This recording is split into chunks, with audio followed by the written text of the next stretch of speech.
Eu vou ler para a gente o que está aqui em João, no capítulo 9, do verso 35 ao 41, que diz assim: ouvindo Jesus que tinha expulsado o cego de nascença, que ele curara do templo, encontrando-o, lhe perguntou: crês tu no Filho do Homem? Que para um judeu comum era uma pergunta que carregava uma designação messiânica. O Filho do Homem, na mente de um judeu, era equivalente ao Messias, ao homem dos homens. Já era uma construção de consciência que tinha sido erigida a partir do profeta Daniel, o Filho do Homem. Crês tu no Filho do Homem? Crês tu no Messias? Crês tu naquele que será a manifestação de Deus entre os homens? Crês tu na graça de Deus que visita os homens? É o que significa para este homem, que fora cego de nascença, que Jesus curara e que nunca até então tinha visto Jesus. Era o que essa pergunta para ele significava. E ele respondeu e disse: quem é ele, Senhor, para que eu nele creia? E Jesus lhe disse: tu já o tens visto, e é este que aqui fala contigo. Já o tens visto. O que é que Jesus queria dizer com isso? Tu já o tens visto. Jesus encontrou o homem cego, fez um emplasto de lama com saliva, botou nos olhos do homem e mandou que ele fosse se lavar 1 quilômetro de distância numa ladeira fácil de descer e horrível de subir, até o poço de Siloé. E ele foi, lavou-se, ficou vendo lá, mas ele não sabia nem quem tinha feito aquela lambança na cara dele. E voltou saltando de alegria, vendo, não sabia o que tinha acontecido com ele, só que ele estava curado. Quem fizera, ele não sabia. Por que fizeram, ele não tinha ideia. Que ele estava vendo, ele estava vendo. Ele já tinha 40 anos e nascera cego e agora estava vendo. Instantaneamente, sem necessidade de adaptação. Vendo. Loucura total. Isso ele podia dizer. Agora, quem fizer, ele não tinha ideia. Sabia que devia ser um homem de Deus. Que devia ser um homem bom. Sabia que era uma graça divina que tinha visitado a ele. Como era o nome dessa graça, ele não sabia. Se aquele que tomara aquela iniciativa tão cheia de arbitrariedade amorosa, de não perguntar se o cara queria, simplesmente cuspir no chão, fazer emplasto, lama, aplicar nos olhos dele e dizer: vai te lavar. E o cara foi porque não tinha alternativa, não ia ficar melado o dia inteiro, daquela lameira. A gente acha que a lameira é santa, divina, porque era de Jesus. Mas para aquele homem a interpretação não era não, era uma gosma de um pouco que cuspiu no chão, passou por aqui, doidão, sei lá, cismou comigo, deu uma escarrada aqui no chão, fez uma gosma, emplastou na minha cara, covardia, eu sou cego, não pude nem me defender, fiz flap, flap, flap, totalmente politicamente incorreto, e me mandou me lavar, claro, né? O que ele pensava? Que eu ia ficar aqui com a gosma dele na minha cara? Sou cego, mas não sou porco. Aí lá foi ele se lavar no tanque de Siloé, que quer dizer o enviado. Aí ele começou a tirar a porcaria da cara. Quando ele lavou o cuspe com lama, a gosma divina, cegueira de nascença dele foi embora, houve uma recriação ocular nele. Ele que tinha os olhos secos, chupados para dentro, cego de nascença, tem o globo ocular murcho. E se não é murcho, quando não o seja, é completamente, frequentemente deformado. E quando não seja deformado, você vê todos os traços do desuso, o embranquecimento e tudo mais que a cegueira de nascença produz.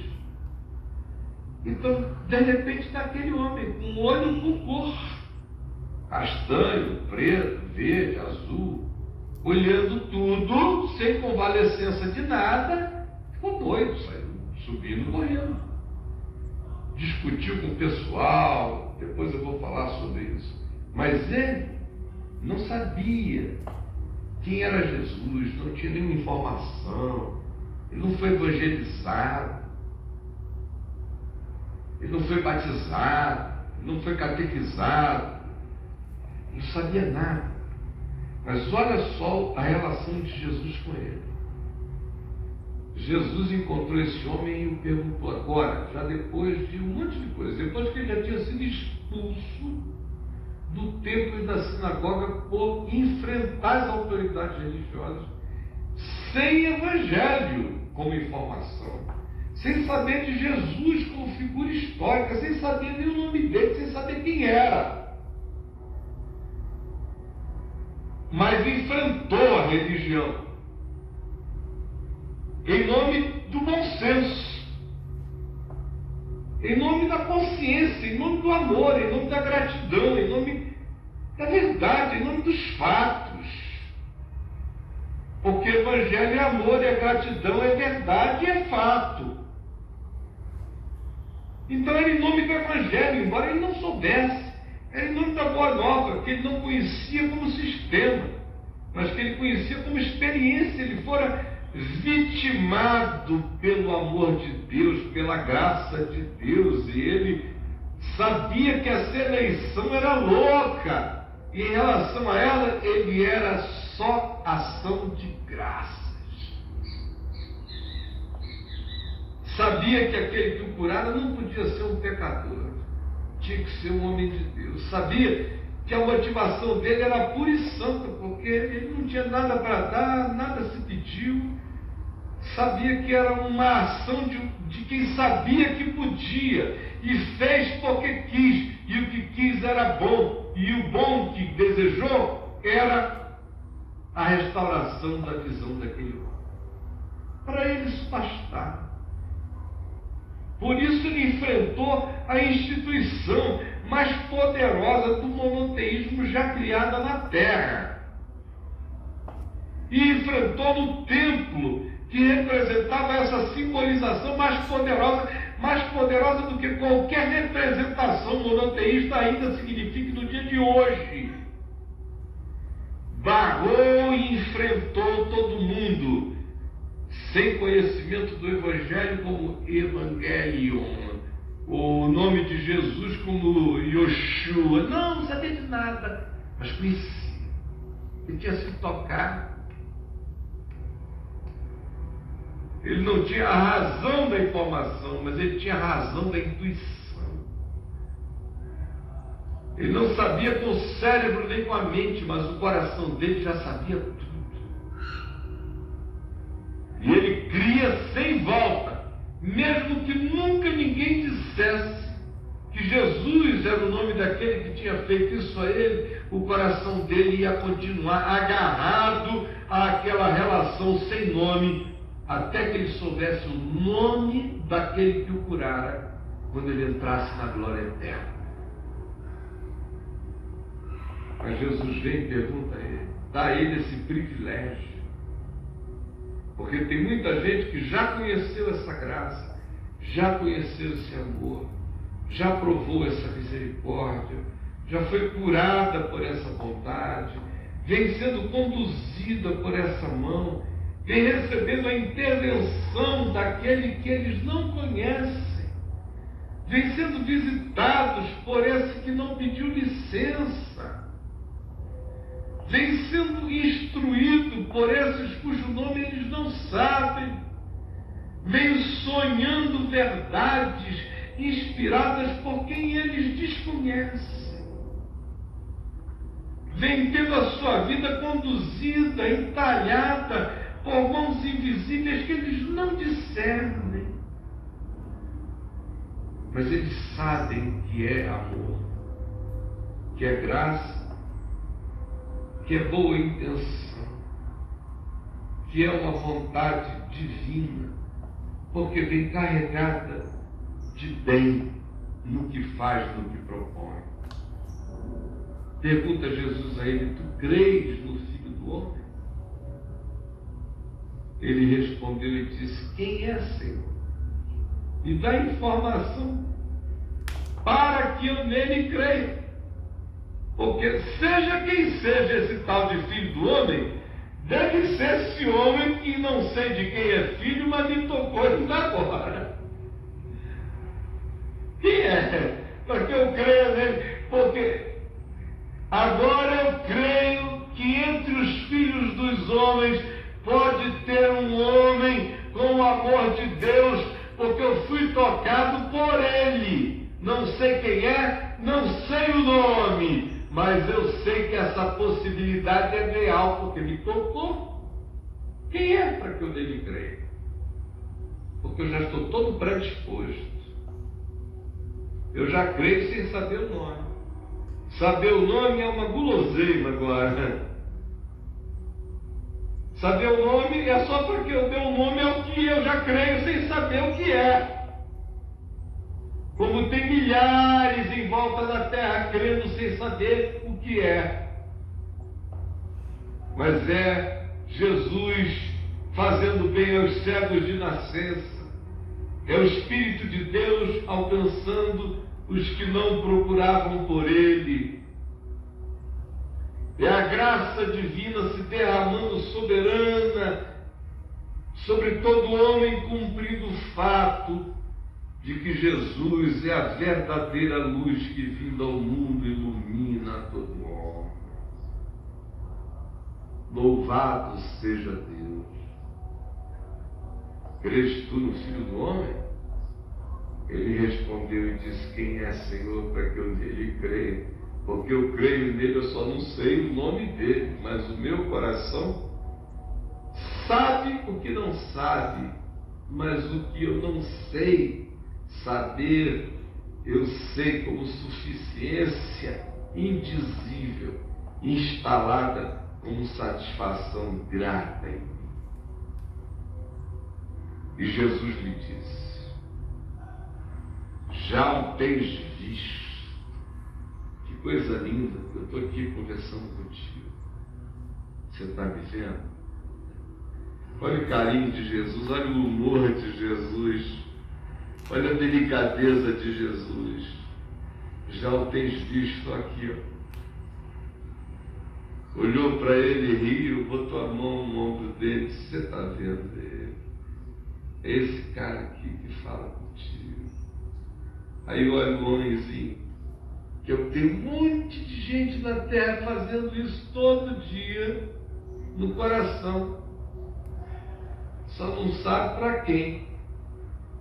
Mas quando Jesus deu essa informação ao homem, o homem já estava cheio de Jesus, cheio de evangelho. A informação foi um privilégio histórico. A informação foi uma graça no tempo e espaço. Porque no ambiente do coração, o homem diz: me diz o nome para eu crer, porque eu já creio sem saber o nome. Quando Jesus disse: é esse aqui que fala contigo, então o homem me disse: creio, Senhor, e o adorou. Se curvou diante dele, porque o coração já estava genuflexo o tempo todo.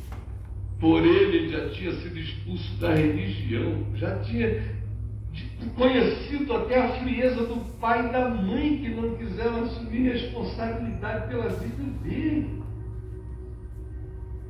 Ele não sabia nada do evangelho físico, do evangelho informativo, nem do Cristo histórico.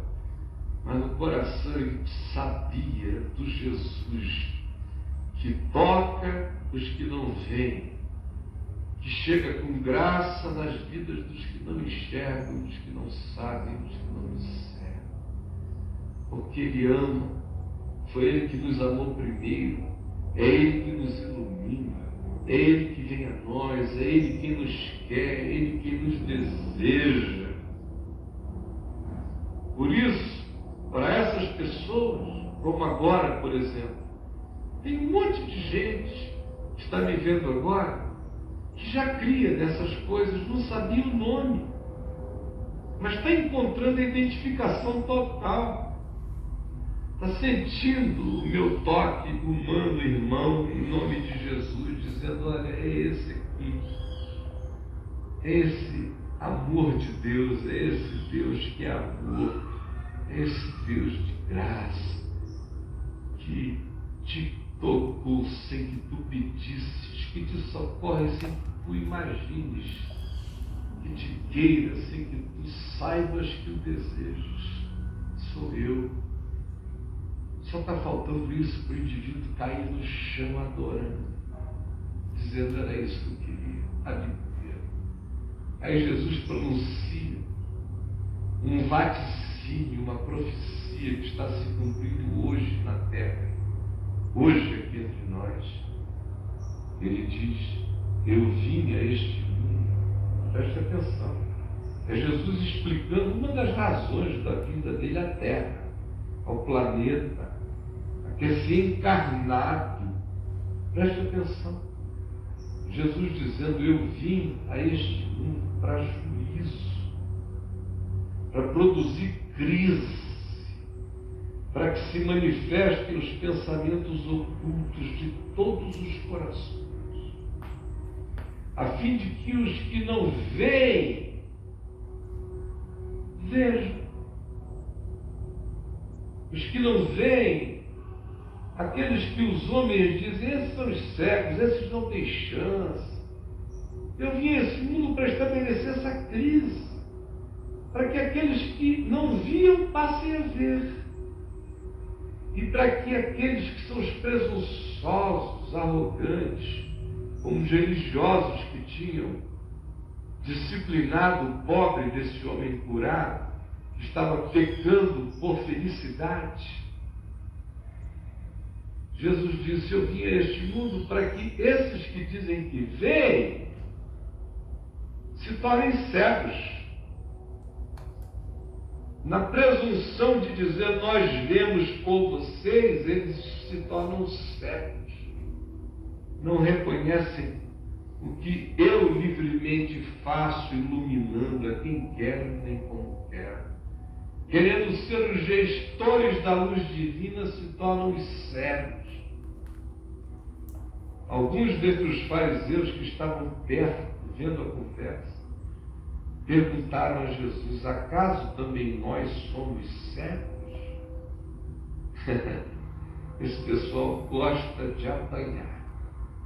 Respondeu-lhes Jesus, se fossem cegos, quem dera, não terias pecado algum, porque Deus não cobra a luz de quem Ele não tem luz.